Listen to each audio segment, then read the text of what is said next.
Good day, everyone. By the way, I am Jillian Baptisma, and today I will be discussing the lesson 1 of Module 6, which is ICT and Assessment and Learning. This topic is all about how technology helps teachers measure students' learning in a more effective and modern way.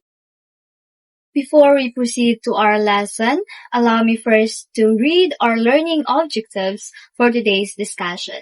So at the end of the lesson, the learners will be able to explain the concepts of the rules of ICT in assessment and evaluate assessment tools using rubrics.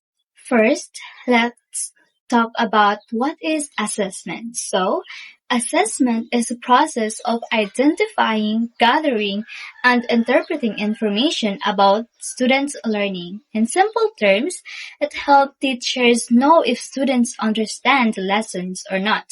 For example, when a teacher gives a quiz after discussion, it helps them measure how much students have learned. Or when a teacher asks questions during class, it allows them to check understanding immediately. Now that we know what is assessment, it's time for us to learn the different types of assessment used in teaching. So there are 4.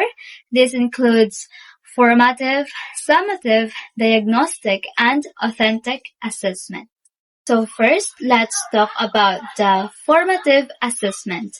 This provides feedback and information during the instructional process while learning is taking place or while learning is occurring, which means formative assessment happens during the learning process. Its main purpose is to give feedback so students can improve while they are still learning.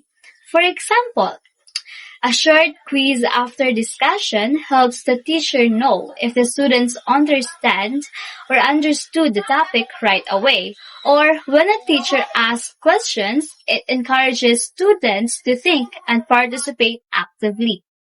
Now, let's talk about the second type of assessment, which is summative assessment. This takes place after the learning has been completed and provided information and feedback that sum up the learning and teaching process, which means summative assessment is done after learning is completed. It also measures the overall understanding of the students. For example, a final exam evaluates everything the students have learned during the term, or an end-of-unit test checks if the students mastered a specific topic. So the third type of assessment is called diagnostic assessment, which means this can help teachers identify the current knowledge of her student about a specific subject or topic.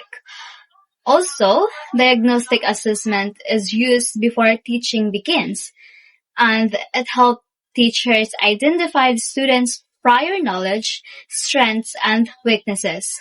For example, a pretest helps the teacher see what students already know about the topic, or asking students questions before the lesson allows the teacher to adjust the discussion based on their answers. So for the last one, it's called authentic assessment. This describes the multiple form of assessment that reflects students' learning, achievement, motivation, and attitudes on instructionally relevant classroom activities.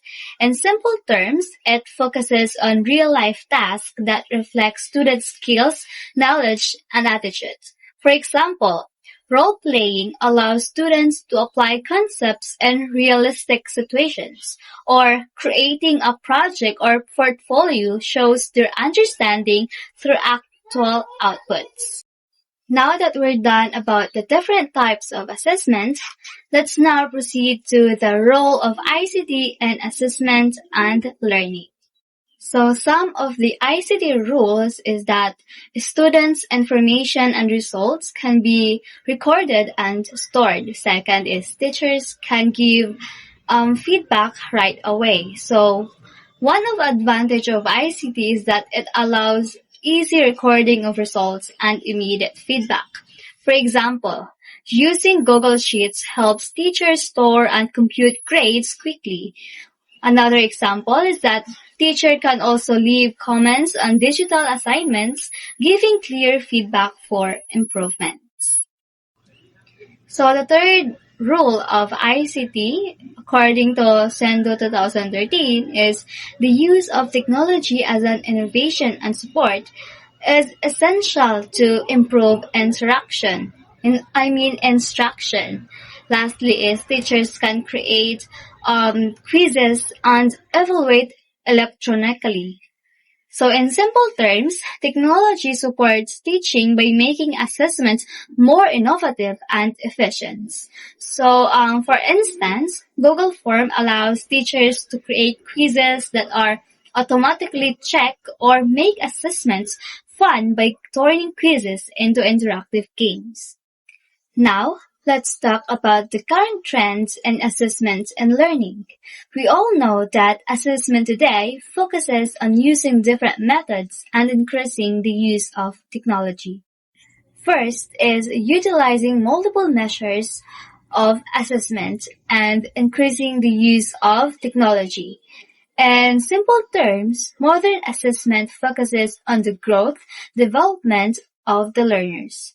For instance, tracking students' progress helps teachers see improvements over time, or providing feedback helps students understand their strengths and areas to improve. The third one is focus on the growth and development of the learners, and last one is differentiating the roles and responsibilities of the teachers, administrators, and other stakeholders, which means different people play important roles in the assessment process. For example, the teachers create a check assessment to guide students. The school administrator monitor overall performance to improve education quality, while the parents support the students at home by encouraging them and guiding them. Now, let's talk about people's idea and the current trends of assessment and learning. First is William 2017. According to him, the concept of classroom has been shifting in recent years with dedication to purposefully designed learning spaces and seamless integration of technologies, which means classrooms today are evolving with integration of technology. For instance, smart TVs allows teachers to present lessons visually.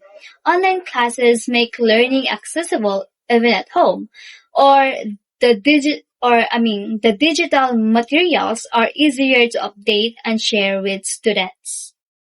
For Kizer and Ozgan 2011, for them, educational technology is used to increase the efficiency of education in teaching, learning, and assessment, which means educational technology improves the efficiency of teaching, learning, and assessment. For example, digital tools speed up checking and recording of results. Interactive lessons help students understand topics better. And easy access to materials allows students to review anytime.